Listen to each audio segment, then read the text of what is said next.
आदरणीय सम्मानीय भक्त संजनों एवं सत्संग प्रेमी भाइयों, श्रद्धा मूर्ति माताओं बहनों, सदगुरु कबीर साहब ने एक शब्द में कहा है, राम नाम भज चेत देख मन माही हो।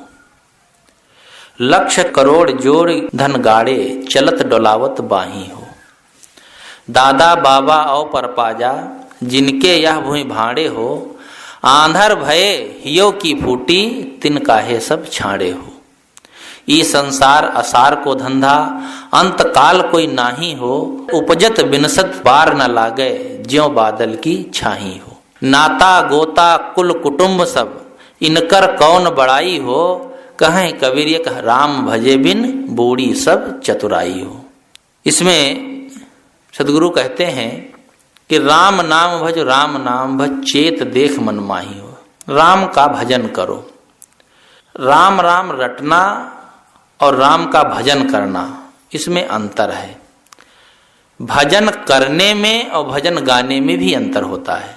भजन गा तो सब नहीं सकते हैं, जिसका गला ठीक होगा या भजन याद होगा वही गा सकता है, लेकिन भजन कर सब सकते हैं। आप कहेंगे भजन करना क्या है और गाना तो सब लोग जानते हैं। भजन करना है जीवन से हमारी गंदी आदतें छूट जाएं। इसके लिए भी कहा गया है कि मन की तरंग मार लो बस हो गया भजन, आदत बुरी सुधार लो बस हो गया भजन। भजन करने में सब स्वतंत्र हैं, चाहे बूढ़ा हो, जवान हो, स्त्री हो, पुरुष हो, और सब कर सकते हैं और सबको करना भी चाहिए। इसलिए जो साहब कहते हैं राम नाम भज, राम नाम का भजन करो। राम हमसे कहीं अलग है, उसे हम प्राप्त करना चाहें तो प्राप्त नहीं हो सकता। जो अलग की चीज होती है वह मिलती नहीं है, और कदाचित मिल गई तो फिर वो अलग हो जाएगी। जिसका संयोग होता है उसका वियोग पक्का है, ये दुनिया का नियम है। जो मिलता है वो छूटता है, जो जन्म लेता है वो मरता है। इसलिए यदि हमसे कहीं राम अलग है, परमात्मा अलग है, बाहर किसी लोक में है, तो वो मिलेगा भी नहीं। अगर कदाचित मिल भी जाए तो छूट जाएगा। इसलिए जो अपने आप में है उस परमात्मा को हम समझें। सर्वे क्षयांत निचया पतनांता समुच्छया संयोगा विप्रयोगांतम मरणांतम ही जीवितम। सर्वे क्षयांत निचया, जो भी संग्रह किया गया है उसको नष्ट होना है। जो उत्पन्न हुआ है वो नष्ट होना ही है, और सभी उन्नतियों का अंत पतन में ही है, और जन्म हुआ है तो उसका अंत मरण में ही है। तो यह जो मिलता है वो छूट जाता है, लेकिन परमात्मा कभी छूटता नहीं है। एक बार गुरु जी के पास एक युवक आया, साहब एकांत में बैठे थे। उसने कहा कि गुरुदेव परमात्मा कब मिलेगा। गुरु जी ने कहा परमात्मा के बिछुड़ने की तारीख तुम बता दो तो मिलने की तारीख मैं बता दूं। तो बेचारा खड़ा रहा, कहा बैठो। फिर समझाया, कहा जो चीज बिछुड़ी ही नहीं है, जो कभी तुमसे अलग ही नहीं हुआ है, उसके मिलने और न मिलने की बात ही क्या है। वो सदा तुम्हारे पास है। पास भी कहने का एक तरीका है, वो तुम्हारे अंदर विराजमान ही है। अगर परमात्मा से आप अलग हो जाएंगे तो ये जीवन समाप्त हो जाएगा। जिसके अंदर से राम निकल जाए, राम नाम सत्य हो जाता है। तो राम अपने पास है कहने का मतलब हम स्वयं ही उसी में स्थापित हैं। फिर हम उसे ढूंढते कहाँ हैं? ढूंढ रहे हैं, ढूंढने से मिलने वाला नहीं है। इसलिए साहब कहते हैं राम नाम भज, राम नाम का भजन करो। अभी उदाहरण दे रहे थे मास्टर साहब, तोते की तरह रटने से कुछ नहीं होता है, हम उसके बारे में समझें। राम नाम जाने बिना भव बूढ़ मुआ संसार। हम राम को मानते हैं, जानते नहीं हैं, यही भटकाव है। सब लोग हैं, हम राम को मानते, कृष्ण को मानते, ईसा को मानते, मोहम्मद साहब को मानते भर हैं, लेकिन उनको जानते नहीं हैं। और जाने बगैर आदमी भटकता ही रहेगा। इसलिए राम को हम जाने, वो है कैसा, कहाँ है, प्राप्ति होगी कैसे। रटने से कुछ नहीं होता है। राम के कहे जगत गति पावे, खाण कहे मुख मीठा। पावक कहे पांव जो डाहे, जल कहे तृषा बुझाई। आग आग कहे तो पैर जल जाए, हाथ जल जाए, और शकर शकर कहे तो मुख मीठा हो जाए, तो मैं मान लूंगा केवल राम राम राम कहने से ही उसे भगवान मिल जाएगा। कहने से नहीं, उसमें डूबने से, उसको जानने से मिलता है। और मिलना भी हमारा एक भटकाव हो जाएगा। वो मिला मिलाया है, बस उसको हमें जानना है। जैसे कोई वस्तु आप रख दे हों और उसको भूल गए हों, ना मिल रही हो, और आपको याद आ जाए तो आप कहेंगे वो मिल गई। तो मिल क्या गई? वो तो थी ही, केवल भूल हो गई थी। एक बार सत्संग हो रहा था तो सब लोग आराम जहाँ करते थे तो वहाँ पैरा बिछाया गया था। तो एक आदमी की घड़ी खो गई। सब लोग ढूंढने लगे, पूरा पैरा उलट डाले, सब अपना अपना बिस्तर देखे, लेकिन मिली नहीं। बहुत देर बाद जब वो ढूंढते ढूंढते, वो आदमी भी ढूंढ रहा था, थक गया, ऐसे अंगड़ाई लिया तो उसका कुर्ता खिसका तो घड़ी हाथ में थी। तो सब कहे घड़ी तो हाथ में तुम्हारे? तब बेचारा लजा गया। आप कहेंगे घड़ी मिल गई, मिल क्या गई? घड़ी तो थी ही हाथ में, भूल हो गई थी, उसे वो विस्मृत हो गया था। तो हम परमात्मा को विस्मृत कर दिए हैं, खोया नहीं है। इसलिए हम उस राम को समझें। जैसे एक तोता है, रटता रहता है राम राम को, लेकिन वो जानता नहीं है। उसे सिखा दो, ऐसे सीख जाता है। कुछ पशु पक्षी ऐसे होते हैं जो उन्हें सिखा दो सीख जाते हैं, लेकिन उसका अर्थ नहीं जानते हैं। अर्थ तो मनुष्य ही जान सकता है। कहते हैं एक आदमी था, तोता को ले जाकर बाजार में बेचता था, बधिक बहेलिया जिसे कहते हैं। तो एक महात्मा ने सोचा कि इनको ले जाकर बेच देगा, इनको लोग पाल लेंगे, या तो पिंजड़े में बंद कर देंगे या मार देंगे। बहुत से तोते थे। बहेलिया से कहा कि इन तोतों को छोड़ दो, इनको छोड़ देंगे तो मेरी आजीविका कैसे चलेगी? तो कहा अच्छा इसका पैसा ले लो। तो कहा ठीक है, पैसा दे दो, ले जाओ अपना। तो बहेलिया को पैसा दे करके महात्मा ने तोतों को छुड़ा लिया और अपने आश्रम पर आकर के उन्हें सिखाया हो। महात्मा ने कहा इनको ऐसा ट्रेंड कर देंगे कि ये कभी किसी बहेलिया के चक्कर में पड़ेंगे ही नहीं। तो उन तोतों को सिखाया कि बहेलिया आएगा, जाल बिछाएगा, हमको फंसाएगा, निश्चित हम नहीं फंसेंगे। और यही रटा दिया, खूब रट लिए तोता, हर समय रटते रहे यही। और फिर उनको छोड़ दिया, उड़ गए। एक जगह बहेलिया जाल बिछाया बैठा था, दाना बिखेरा। जैसे ही दाना बिखेरा, सब तोते आकर के बैठ गए। और बैठ गए, फिर वही कहते हैं बहेलिया आएगा, जाल बिछाएगा, दाना डालेगा, हमको फंसाएगा, निश्चित हम नहीं फंसेंगे। और दाना चुग रहे हैं। बहेलिये ने खींचा रस्सी तो सब उसी में फंस गए। फिर भी वही रट रहे हैं, बहेलिया आएगा, दाना डालेगा, जाल बिछाएगा, हमको फंसाएगा, हम निश्चित नहीं फंसेंगे। फंसे हैं लेकिन उनको पता ही नहीं। यही दशा हम सब की है। हम केवल रट रहे हैं, लेकिन उसका अर्थ नहीं समझ पा रहे हैं, उससे निकल नहीं पा रहे हैं। इसलिए तोता की तरह हम रटे ना, उसको आत्मसात करें। जो ज्ञान है उस ज्ञान को हम आत्मसात करें, तब हमारा बंधन दूर होगा। नहीं तो ये तो सिखा दिया जाता है और सिखा दिया गया। और कितने लोग ऐसे होते हैं कि लोभ में पड़ करके इसमें फंस भी जाते हैं। कहते हैं एक बहेलिया बड़ा चालाक था, एक तोते को फंसाया और उसको सिखा दिया इसमें क्या संदेह, केवल एक शब्द। तोता सीख गया इसमें क्या संदेह। कुछ भी उससे पूछो तो कहता था इसमें क्या संदेह। उसको बाजार में ले जाकर के पिंजड़े में रख दिया और सामने एक प्लेट लगा दिया और उसमें लिख दिया तोते का मूल्य 1 लाख रुपया। और उसके नीचे उसकी विशेषता लिखा, तोता चारों वेद, 6-7 पुराण, कुरान, बाइबिल, इंजिल सब कुछ जानता है। जब लोग तोते को देखें तो मन हो तो ले लें, जब इतना जानता है, इतनी विशेषता है। लेकिन जब 1 लाख रुपया कीमत, तब बेचारे कैसे लें? 1 लाख रुपया सबके पास तो नहीं।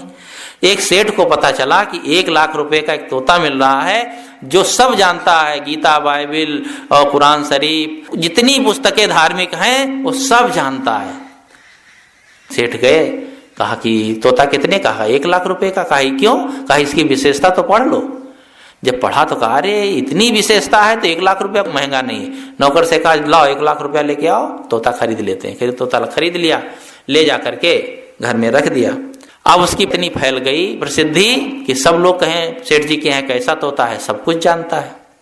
एक महात्मा थे, महात्मा ने सोचा तोता और सब कुछ कैसे जान लेगा? मनुष्य हो तो हो सकता है कई विद्याओं का ज्ञाता हो सकता है, वो भी सब कुछ नहीं जान सकता है, लेकिन तोता कैसे जान सकता है? लोगों ने कहा नहीं नहीं बिल्कुल जानता है। उसके पास मौलवी गए थे, वो भी उससे बात नहीं कर पाए। पंडित गए, वो भी बात नहीं कर पाए। पंडित गए, पूछे तुम गीता जानते हो? उसने कहा इसमें क्या संदेह। अच्छा भागवत जानते हो? कहा इसमें क्या संदेह। अरे ये सब कुछ जानता है और मैंने कुछ पूछ लिया और उलट के इसने भी कुछ पूछ लिया तो मेरी तो बेइज्जती हो जाएगी। मौलवी पहुंचे, कहा कुरान शरीफ की सभी आयतों को तुम जानते हो? उसने कहा इसमें क्या संदेह। उसने कहा इससे बात करने लायक नहीं है, क्योंकि ये सब जानता है, मैं तो सब जानता भी नहीं हूं, मेरी बेइज्जती हो जाएगी। सब हार के गए। महात्मा गए, महात्मा ने कहा तोताराम, कहा गीता जानते हो? कहा इसमें क्या संदेह। चाह गीता के 13वें अध्याय का पहला श्लोक सुनाओ तो। उसने कहा इसमें क्या संदेह। कहा संदेह तुमको नहीं, संदेह हमको हो रहा है, इसलिए पूछ रहा हूं। अच्छा रामायण की एक चौपाई सुनाओ। उसने कहा इसमें क्या संदेह। तब महात्मा ने कहा सेठ जी ये तुम्हारा तोता महामूर्ख है, भोंगा बसंत है, ये कुछ नहीं जानता है। कहा क्यों? वो तो कहता हम सब जानते हैं। कहा कहाँ जानता है, पूछो। सेठ ने कहा तोताराम क्या तुम गीता नहीं जानते हो? कहा इसमें क्या संदेह। कहा गीता का एक भी श्लोक नहीं आता। कहा इसमें क्या संदेह। कहा जब मैं 1 लाख रुपए दे करके लाया तुम्हें तो क्या मेरा सारा पैसा पानी में चला गया? कहा इसमें क्या संदेह। तो वो केवल इतना ही सीख लिया था, इसमें क्या संदेह। इसी प्रकार से हम केवल रटते रहते हैं लेकिन उसे जानते नहीं है। साहब कहते हैं जानो तो राम नाम भज, राम नाम भज चेत देख मन माई। अपने मन में चेत, सावधान होकर के समझो कि राम का भजन क्या है। हम राम का भजन करते रहते हैं जीवन भर, लेकिन जीवन से बुराइयां नहीं जाती हैं। हमारे जीवन के दोष दुर्गुण दूर नहीं होते हैं। भजन भी चल रहा है और बुराइयां भी अपने आप वैसे ही वैसी बनी। जीवन के दुख दूर क्यों नहीं होते हैं? क्योंकि जीवन के दुख दूर करने का जो साधन है उसे हम अपनाते नहीं हैं। हम केवल ऊपरी ऊपरी भजन करते हैं, दिखावटी भजन करते हैं, इसीलिए उस भजन का कोई अर्थ नहीं हो पाता है। इसलिए साहब कहते हैं सच्चे राम को समझो, असली राम को समझो, उसका भजन करो और ये मन में विचार विवेक पूर्वक करो, भावुकता में नहीं। आगे साहब उदाहरण देते हैं कि दादा बाबा औ परपाजा जिनके यह भुई भाड़े हो, आंधर भय हियो की फूटी तिनका है सब छाड़े हो। जरा विवेक करो, तुम्हारे दादा बाबा परपाजा सब छोड़ छोड़ करके इस संसार से चले गए और तुम्हारे विवेक नेत्र तो फूट ही गए हैं। ऊपर के जो आंखें हैं प्रत्यक्ष में इनसे भी दिखाई नहीं देता है। हमारे पहले के सब लोग इस संसार से सब छोड़ छोड़ कर चले गए, हमको भी एक दिन छोड़कर जाना है। फिर भी हम इतना मोह ममता में आसक्त हैं कि उससे जरा भी छूटना नहीं चाहते हैं कि समय निकाल करके भजन भक्ति करें। साहब कहते हैं तिन काहे सब छाड़े हो, वो क्यों छोड़कर चले गए, इस पर विचार तो करो। आदमी कहाँ विचार करता है। इकट्ठे कर जहां के जर सभी मुल्कों के माली थे, सिकंदर जब गया दुनिया से दोनों हाथ खाली थे। सबके हाथ खाली रहते हैं। इस संसार में जो आता है वो कुछ लेके नहीं जाता है, जाता है तब खाली हाथ ही जाता है। 3 लड़के पढ़ने जा रहे थे। एक लड़के ने कहा पप्पू जब मेरे दादा मरे थे ना तो 1 लाख रुपया छोड़कर मरे थे। दूसरे ने कहा अरे बस 1 लाख, अरे मेरे दादाजी जब मरे थे तो 50 लाख रुपए छोड़कर मरे थे। तो तीसरे ने कहा बस, अरे मेरे दादा जब मरे थे तो पूरी दुनिया छोड़कर मरे थे। तो बात तो सही है, कोई 50 लाख छोड़ के जाएगा बाकी जेब में रख लेगा क्या? अरे कफन में जेब होती ही नहीं है, ले कहां से जाएगा? इसलिए जो यहां से जाता है सब कुछ छोड़ के जाता है। सबसे प्रिय होता है शरीर, वो भी साथ नहीं जा सकता है। जीवन में कुछ साथ में जाता है तो शुभ और अशुभ कर्म जाते हैं या शुभ अशुभ कर्मों के संस्कार जाते हैं, बाकी कुछ जाने वाला नहीं है। उसे ही हम कहते हैं धर्म ही हमारा साथ देता है, बाकी कोई साथ देने वाला नहीं। ना तो धन, ना तो परिवार, ना बंधु बांधव, वो जितने कुछ मिले हैं, जो मिलता है वो छूटता है। ये दुनिया का और प्रकृति का नियम है। कहते हैं एक आदमी को किसी ने झूठे मुकदमे में फंसा दिया तो जज ने कहा गवाही लाओ नहीं तो तुम्हें फांसी की सजा होगी। उसने कहा अरे हमारे तो 3 मित्र हैं, किसी को बुला लेंगे। पहले मित्र के पास गया और कहा मित्र गवाही देना है, मुझे एक झूठे मुकदमे में फंसा दिया गया और मुझे तो फांसी हो जाएगी। तो पहला मित्र कहता देखो भाई मैं घर से टस से मस नहीं होऊंगा, मैं गवाही वाही देने के लिए मित्रता नहीं किया हूं। जब उसने साफ इनकार कर दिया तो सोचा आप क्या करें।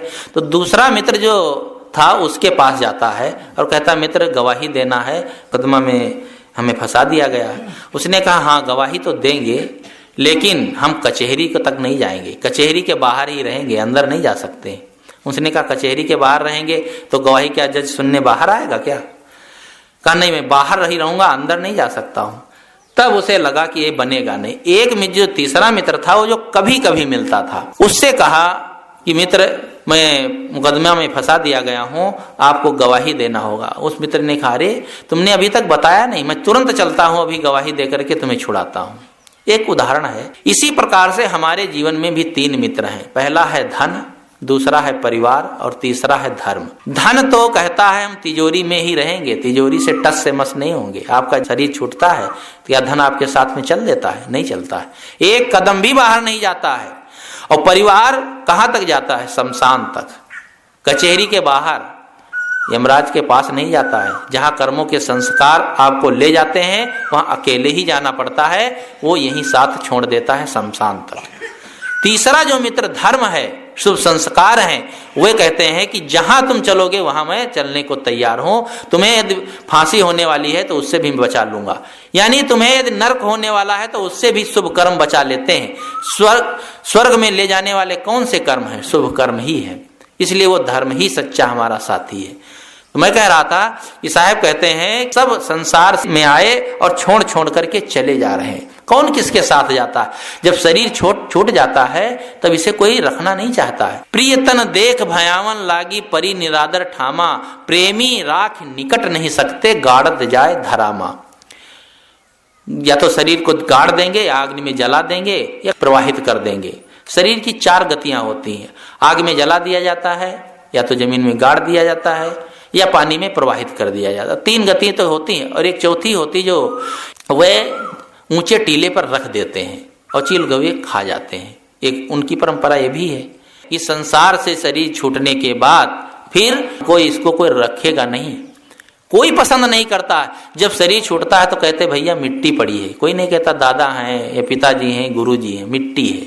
सब लोग समझते हैं मिट्टी। और उसे कोई चाहे रख ले तो रख करके भी करेगा क्या? मिस्र के पिरामिडों में देख आप लोग सुनते ही होंगे कि 1000 साल के शरीर रखे हैं, लाखों करोड़ रुपए दे करके, और अपने पिता के पितामह के शरीर लोग रखवा के रखे हैं। लाखों रुपए खर्च हो रहा है। सोचते हैं कभी विज्ञान ऐसा विकसित हो जाएगा कि हमारे पितामह के शरीर में फिर से जान आ जाएगी, फिर जीवित हो जाएंगे। इसी लालसा में, इसी आशा में उनको रखें। आज तक कोई जीवित नहीं हुआ। इसलिए यह केवल व्यामोह है। जो एक बार शरीर छोड़ के गया वो लौट के नहीं आता है, फिर उसके परिजन रखना नहीं चाहते हैं। एक आदमी बहुत बड़ा मकान बनाया, सेठ था, इतना बढ़िया भव्य मकान बनाया और उसका उद्घाटन होने ही वाला था कि उसका शरीर छूट गया।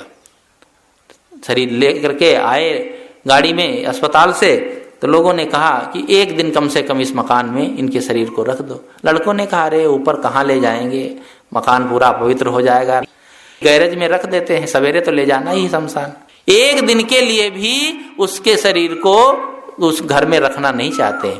इसलिए हमें सचेत होना चाहिए कि संसार में हम आए हैं तो कुछ धर्म कमा लें, पुण्य कमा लें, दान परोपकार कर लें, नहीं तो इस जीवन में कुछ हाथ, जीवन के बाद कुछ हाथ में लगेगा नहीं, कुछ साथ में जाएगा नहीं।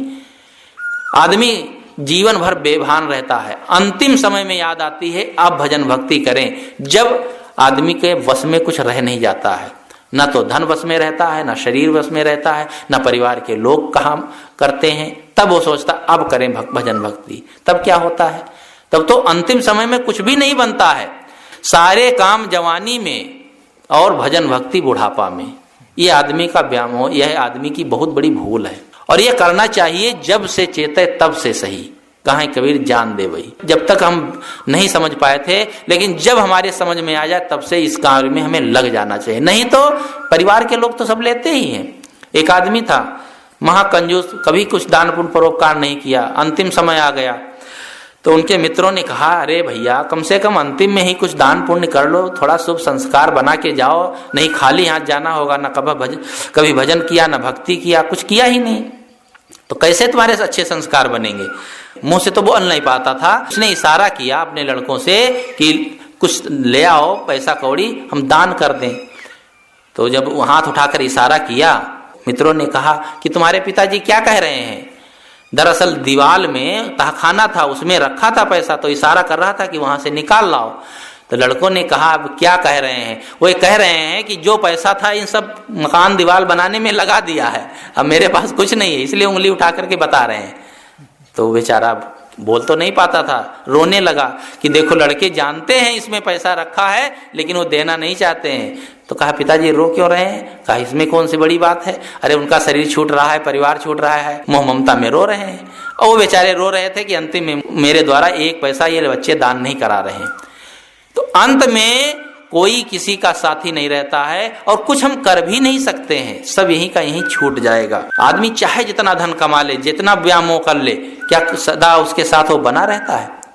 कितना हम कमाएंगे। एक सेठ पैसा इतना कमाया था कि उसे पता भी नहीं था। जैसे आजकल टाटा अंबानी को कहाँ पता होगा हमारे पास कितना धन है, अंदाजा लगा लेते होंगे। तो इतना धन था कि उसको पता नहीं।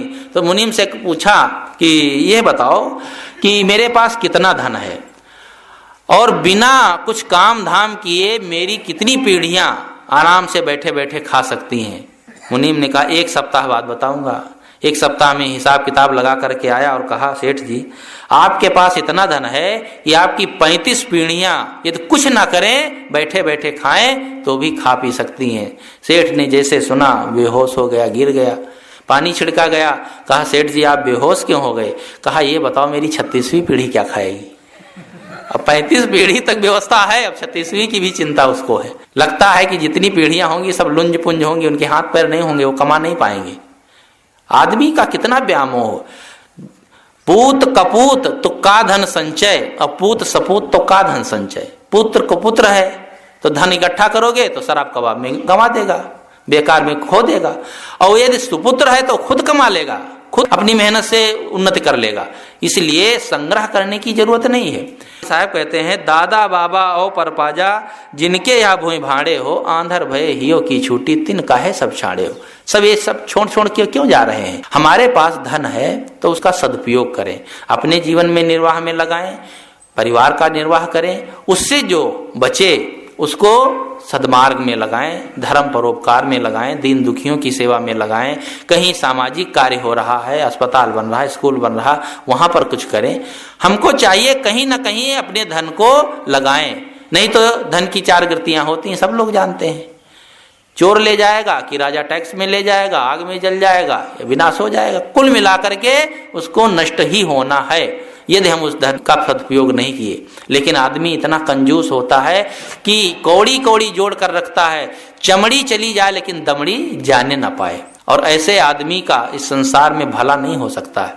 एक सेठ था, उसके पास बहुत धन, और इतना धन था कि कई मकान बना रखे थे, सब किराए पर चलते थे।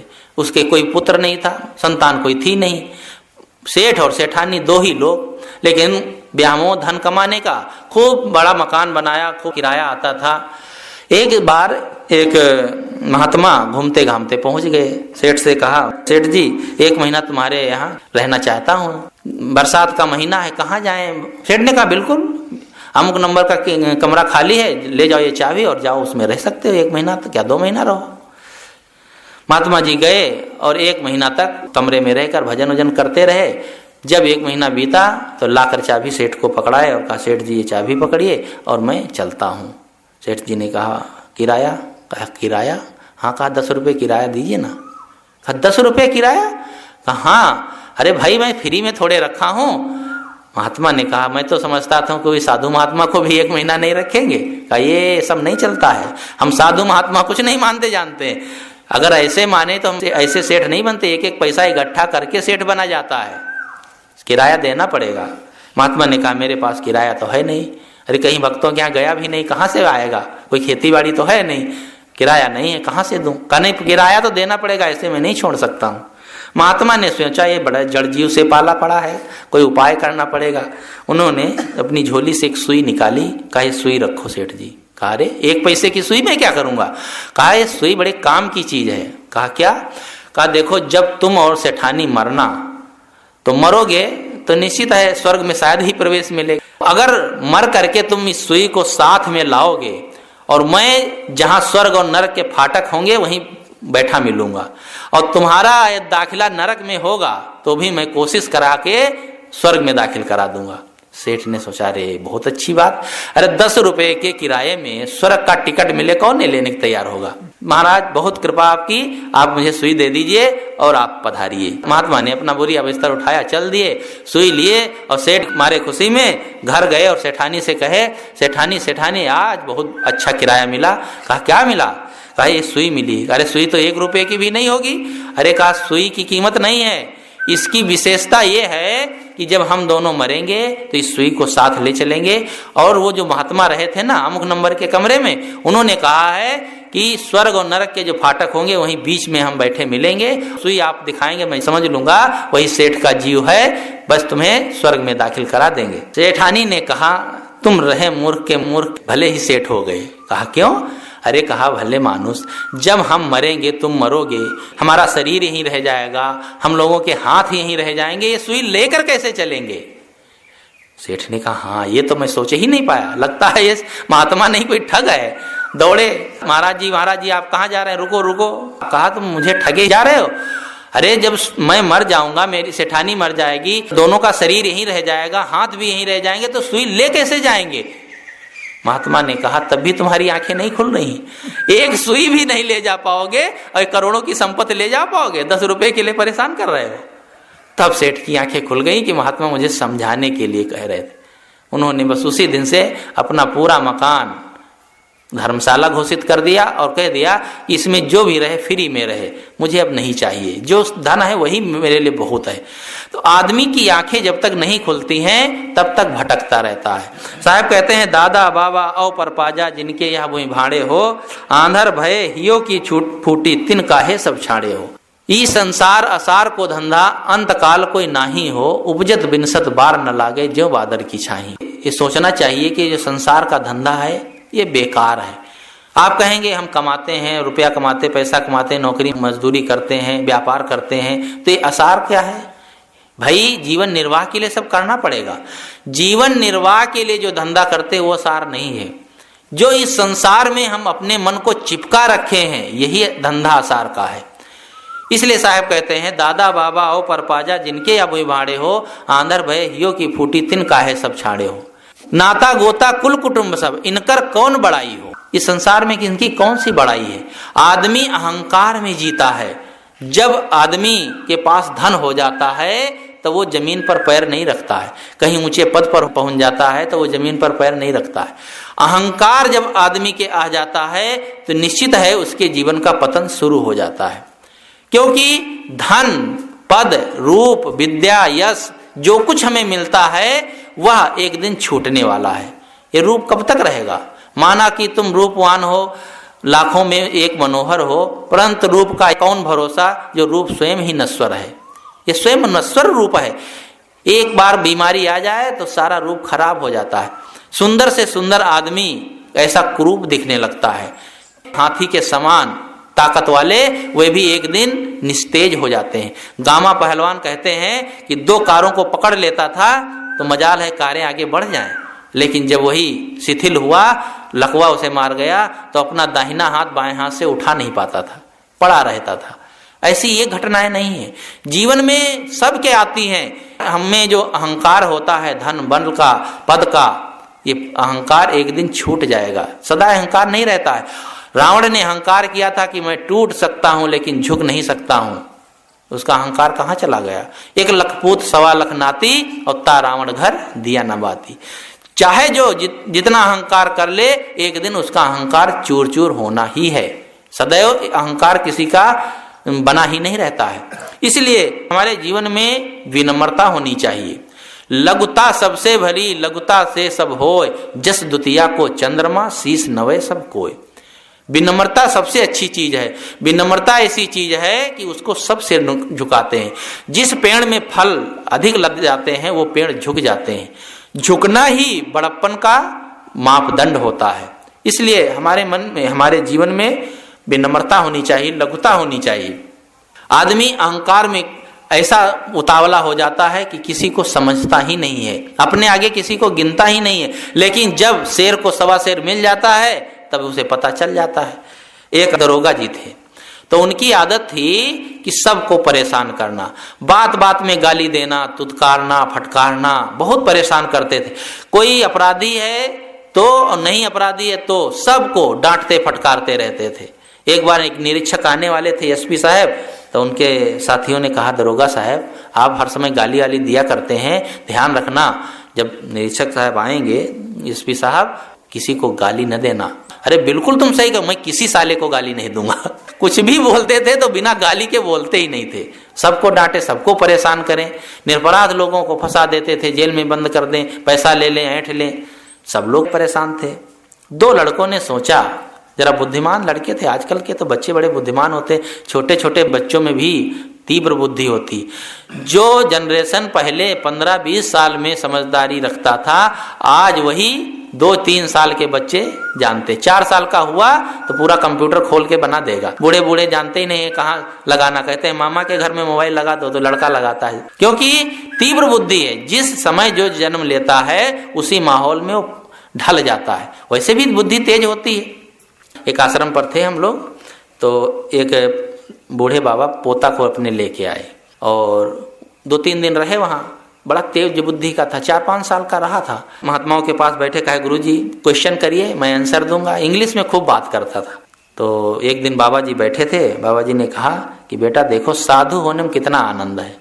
बढ़िया सफ़ेद कपड़ा पहन लिए और न तो कुछ करना न धरना, पूजा होती है, आरती होती है, खाने को मिलता है, कोई परेशानी नहीं, साधु हो जाने में बड़ा आनंद है। ये शादी जो है बर्बादी का कारण है, शादी नहीं करना चाहिए। शादी करने से कौन सा सुख होता है, पावन बेड़ी पड़त है, ढोल बजाए बजाए, सिखाने लगे। पोते ने कहा नहीं बाबा, मैं तो शादी करूंगा, साधु वाधु मैं नहीं बनूंगा।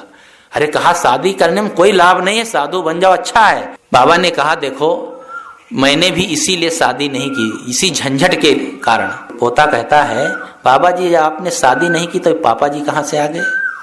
अब बेचारे वो कुछ बोल नहीं पाए। उसको किसी ने सिखाया नहीं था 4 साल के बच्चे को इस प्रश्न का ये उत्तर दो कि जब आपने शादी नहीं की तो पापा जी आ कहाँ से गए। तो मुझे लगा कि देखो छोटे छोटे बच्चों में भी कितने तेज संस्कार होते हैं। तो वे जो लड़के थे उन्होंने सोचा कि दरोगा जी को सबक सिखाना पड़ेगा, सबको परेशान करते हैं। वे उनके घर में गए तो खिड़की से दरोगा जी और उनकी पत्नी की बातचीत सुनने लगे। तो वे दोनों आपस में बातचीत कर रहे थे कि दूध जो मिलता है वो पानी मिला होता है, नकली दूध रहता है। ऐसा करते हैं एक भैंस पाल लेते हैं, घर में नौकर तो है ही और काम करता है, भैंस को खिला देगा। भैंस खरीदने के बारे में आपस में चर्चा कर रहे थे। उन लड़कों ने सुना, उन्होंने कहा अच्छा चलो अब दांव लगेगा।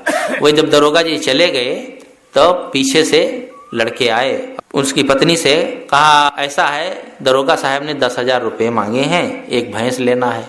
जो उनकी पत्नी थी उन्होंने कहा कहाँ, कामुक गांव में है। उन्होंने कहा है कि जाओ 10,000 रुपया ले आओ, भैंस खरीदना है। उनको लगा कि भाई बात हो ही रही थी सुबह भैंस खरीदने की, भेजा होगा अपने आदमियों को। तो उन्होंने तुरंत निकाले 10,000 रुपये, उनको पकड़ा दिए और वो लड़के अपने लेके रुपये चले गए। जब दरोगा जी आए तो कहा खाली हाथ आए हो, भैंस नहीं लाए हो? अरे कहा भैंस ले आएंगे, अभी तो कहीं बातचीत करेंगे तब ना लाएंगे। 2 आदमियों को भेजा था, वो तो 10,000 रुपये ले गए, कहे भैंस खरीदना है। कहा कौन से लड़के? मैंने तो किसी लड़के को नहीं भेजा। कहा अरे 10,000 रुपये ले गए, अभी अभी ले गए हैं 10 मिनट पहले। कहा किधर गए? कहा बस इधर ही गए हैं। अच्छा मैं देखता हूँ। पर तुरंत मोटरसाइकिल स्टार्ट किए तो देखा 2 लड़के सड़क सड़क जा रहे हैं। जैसे ही देखा उन लोगों ने कि दरोगा जी आ रहे हैं तो एक पूरब की ओर भागा, एक पश्चिम की ओर भागा। अब दरोगा जी सड़क पर मोटरसाइकिल खड़ी किए, अब दोनों तरफ तो भाग नहीं सकते थे, एक के पीछा किए। जो पूरब वाले का पीछा किए तब तक पश्चिम वाला लौट कर आया और मोटरसाइकिल स्टार्ट किया, फिर घर पहुंच गया। दरोगाइन से कहा कि चलो दरोगा जी आपको बुलाए हैं, भैंस देख लिए हैं, बात तय हो गई है, आप देख लें भैंस को तब लाया जाए। जब देखा उनकी पत्नी ने कि दरोगा की मोटरसाइकिल लाए हैं, इसका मतलब बात ठीक है, कोई गड़बड़ नहीं है। वो दरोगा जी गए ही थे, बस तुरंत वो तैयार हुई और मोटरसाइकिल पर बैठ ली, चल दी। अब वो बेचारे दरोगा जी उसका थोड़ी दूर पीछा किए, जो हाफ गए तो क्या करें, लौट कर फिर सड़क पर आए तो देखा मोटरसाइकिल भी गायब। अब वो बहुत परेशान, हाफते हाफते आए घर पर, तो घर पर देखा ताला लगा है। पड़ोसी से पूछा हमारी बीवी कहाँ गई? कहा एक आदमी आया था आपकी मोटरसाइकिल लेकर के, वो ले गया। कहा मेरी मोटरसाइकिल? अब उनको लगा कि अब तो बड़ी हालत घर खराब, मोटरसाइकिल भी गई, 10,000 रुपया भी गए, बीवी भी गायब हो गई। अब बेचारे रिपोर्ट कहाँ लिखाने जाएं, दूसरे का FIR लिखते थे, अब वो किसके पास FIR लिखावे जाए कि मेरी बीवी गायब हो गई। अब परेशान 2-3 दिन हो गए, घर में पड़े पड़े दुखी। तब वे दोनों लड़के एक दिन आते हैं, कहते दरोगा जी आज बहुत परेशान है। कहा रे क्या बताएं, पता नहीं कौन मेरे पीछे पड़ गया है कि 10,000 रुपया भी ले गया और मोटरसाइकिल भी ले गया और मेरी पत्नी को भी पता नहीं कहाँ गायब कर दिया। कहा चाहे तुम्हारी पत्नी भी आ जाएगी, रुपया पैसा सब आ जाएगा, मोटरसाइकिल, लेकिन एक संकल्प करो, आज से किसी को आप परेशान नहीं करेंगे। कहा कान पकड़ता हूं, मैं किसी को भाई परेशान नहीं करूंगा, लेकिन इस मुसीबत से भैया मुझे निकालो। उनकी पत्नी को ला करके छोड़ दिए और मोटरसाइकिल पैसा सब दे दिए। उस दिन से वो दरोगा जी किसी को गाली देना तो दूर, तू भी नहीं कहते थे, बिल्कुल सीधे हो गए। आदमी को जब ठोकर लगती है तब सीधा होता है, नहीं तो अहंकार होता है। अरे मेरे पास इतना ऊंचा पद है, मैं इतना पैसा वाला हूं, मैं किसी की बात क्यों सहूं। एक आदमी कह रहा था कि देखो मैं तुम्हें देख लूंगा, 10 एकड़ मेरे गन्ना है। अब 10 एकड़ गन्ना है उसे देखने के लिए, मतलब 10 एकड़ गन्ना चाहे बिक जाए लेकिन तुम्हें मैं देख लूंगा। आदमी को कितना जोश रहता है, और जोश जब होता है तब होश खो देता है।